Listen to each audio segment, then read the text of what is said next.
여러분, 농협대학교에 대해 먼저 이야기해 볼게요. 농협대학교는 1962년에 농업협동조합 초급대학으로 시작해서 1966년 농협이 이 학교를 인수하고 지금의 경기도 고양시에 자리를 잡았습니다. 이후 2012년에 농협대학교라는 이름으로 교명을 바꿨죠. 학교가 생긴 배경은 농업과 농촌의 지속 가능한 발전을 이끌어갈 전문 인력을 키우는 데 있어요. 쉽게 말하면 농업과 협동조합을 중심으로 한 실무형 교육을 통해 학생들이 졸업하자마자 바로 현장에서 일할 수 있는 역량을 갖추게 하는 데 초점을 둔 학교인 거예요. 학교의 목표는 협동조합과 농업을 이해하고 이끌어갈 인재를 기르는 것이고요. 이 과정에서 금융이나 디지털 같은 분야의 교육도 함께 강화해 다양한 방면에서 졸업생들이 활동할 수 있도록 돕고 있습니다. 그럼 농협대학교에 입학하려면 어떤 전형들이 있는지 궁금하시죠? 크게 일반 전형, 농촌인재 특별 전형, 그리고 전문대 조리상자 특별 전형이 나뉘어요. 먼저 일반 전형은 고등학교를 졸업했거나 동등한 학력을 가진 사람들이 지원할 수 있어요. 여기서 1차 전형에서는 수능 성적으로 일정 인원을 선발하고 2차 전형에서 면접을 봅니다. 이때 면접은 전체 점수에서 30%를 차지하기 때문에 굉장히 중요한 부분이에요. 일반 전형 면접에서는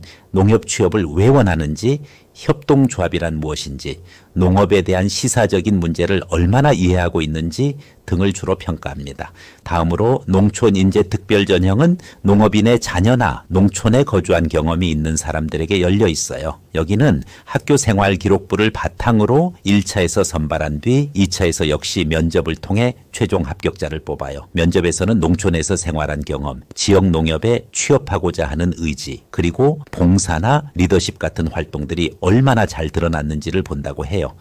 특히 농촌과 농업에 대한 관심과 이해를 진솔하게 보여주는 것이 중요하죠. 마지막으로 전문대 조리상자 특별전형, 끈 이름 그대로 전문대학이나 4년제 대학을 졸업했거나 졸업 예정인 사람들을 위한 전형이에요. 1차에서는 전적 대학의 성적과 적성고사 점수로 선발하고 면접에서는 직무에 대한 역량과 협동조합에 대한 이해도를 평가합니다. 여기서도 면접 비중이 30%로 적지 않기 때문에 본인의 경험과 강점을 잘 보여주는 게 중요하겠죠. 사실 농협대 면접은 전형마다 조금씩 다르게 진행되지만은 공통적으로 중요한 점이 있어요. 면접에서 좋은 평가를 받으려면 농협대에 지원하게 된 동기를 진솔하게 이야기하고 협동조합이 어떤 역할을 하는지에 대한 자신의 이해를 바탕으로 답변해야 해요. 특히 농업과 농촌에 대한 관심이 단순한 말이 아니라 본인의 경험과 연결돼 있다는 걸 보여주는 게 필요하죠. 예를 들어 본인이 봉사활동이나 동아리 활동에서 배운 점이 농협대에 입학한 이후 어떻게 도움이 될지 구체적으로 이야기하면은 면접관들에게 더 신뢰를 줄 수 있어요. 농협대 면접이 이렇게 중요한 이유는 1차 전형에서 점수가 비슷한 경우에는 면접 결과가 당락에 큰 영향을 미치기 때문이에요. 특히 면접에서 자신감 있고 솔직하게 답변을 잘하면 경쟁력을 크게 높일 수 있답니다. 그러니 농협대와 관련된 정보는 물론 본인의 경험과 강점을 어떻게 풀어나갈지 미리 고민하고 준비하시면 좋을 것 같아요. 이제 면접 준비의 구체적인 과정과 팁에 대해서는 다음에 또 이야기 나눠볼게요. 여러분, 자신감을 가지고 저와 함께 차근차근 준비해 가도록 하겠습니다.